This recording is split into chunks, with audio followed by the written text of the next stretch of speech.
I heard people running to look at the island, and I quietly climbed out of the barrel. I then walked up to join the sailors at the side of the ship. We could see 2 low hills and 1 big one. The island was now very close. "I've been here before," said Silver. "I know where the ship should stop." "I have a map here," said Captain Smollett. "Can you take us to that place?" I saw that Silver was excited to take the map, but it was not the one with the treasure marked on it. "Yes, I can see it. You must go here," he said, pointing to a place on the map. Then he turned to me and said, "You'll love this island. You can swim and climb trees and walk up the hills." I smiled at Silver, but inside I was very frightened of him now. I could not trust anything that he said.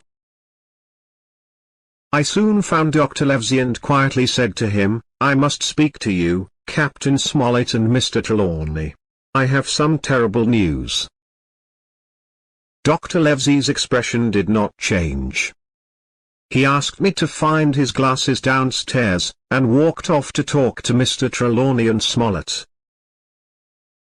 I waited downstairs and soon the 3 men joined me. "What do you want to tell us?" asked Mr. Trelawney. I told them everything that I had heard in the barrel. When I finished talking, they thanked me. "Captain," said Mr. Trelawney, "you were right and I was wrong. What shall we do?" "I'm surprised too," said Captain Smollett. "They have worked hard and been a better crew than I expected. Now we must continue. We can't go back, or they might attack us immediately. I don't think that they will attack us until we find the treasure. Long John Silver did not find all of this crew, so some of the men are good men. We must wait, watch and attack them when they don't expect it." "Jim can help us," said Dr. Livesey. "The men all trust him. He can listen and find out who we can trust." I did not like this thought. I counted the men that Silver did not find for the crew. There were 7 from a crew of 19, and I was one of them. The next morning, the Hispaniola stopped close to the island. There were many trees, and above the trees I saw the rocky tops of the hills.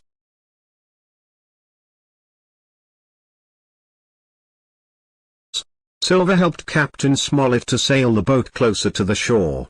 It was very hot and very quiet. It smelled like bad eggs. "This place is only good for diseases," said Silver. The crew worked hard on our journey to the island, but now they did not seem to want to work. I remembered Dr. Livesey talking about a mutiny. Perhaps it was near. Only Silver worked as hard as usual. Later, Captain Smollett told us that he had a plan. "Let's ask the men if they'd like to spend the afternoon on the island. If they go, we can take the ship. If they don't go, we know we need to fight them for the ship." Mr. Trelawney agreed. We decided to tell all the men we could trust about our plan and gave them all guns. Captain Smollett then told the crew that they could all have the afternoon on the island to relax, if they wanted to.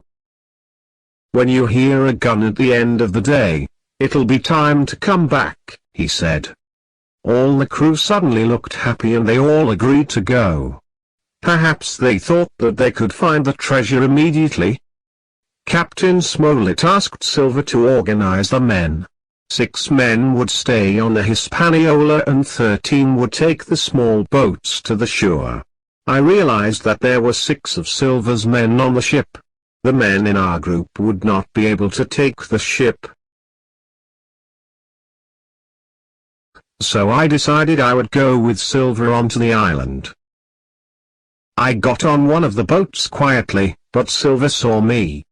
Had I made a big mistake? The boat I was in was fast, and we were nearly on the beach first when I held on to the branch of a tree and jumped out of the boat. I heard someone calling me, but I did not listen and began to run as fast as I could. When I stopped, I felt happy. Silver did not know where I was. This part of the island was open, with just a few trees. I could see the hills in front of me. As I walked, I saw pretty flowers, snakes and small birds. Suddenly a cloud of birds flew into the sky and knew that something was coming towards me. I was correct, because I then heard people talking. I decided to hide behind some trees. I realized that one of the people was Silver, but I could not hear what he was saying. Soon the birds returned, and I knew that the men had gone. I told myself that it was my job to find out what these men were planning to do. So I decided to follow them, without them seeing me. After a few minutes, I saw Silver and another sailor talking near a beach. "I want you to join us, Tom, because I know you're a good sailor. I'm telling you this to save you," said Silver. "Silver," Tom replied, "you're a good man and you shouldn't work with these pirates." "I'd prefer to lose my hand than work with them." I knew then that here was a man that we could trust. Then came news of another. I suddenly heard a terrible shout, then all was quiet. "What was that?" asked Tom. Silver smiled and said that. "Oh, I think that was Alan." "Alan!" cried Tom. "He's a good man. If your men have hurt him, then you are no friend of mine. I won't help you." Tom began to walk away from Silver along the beach.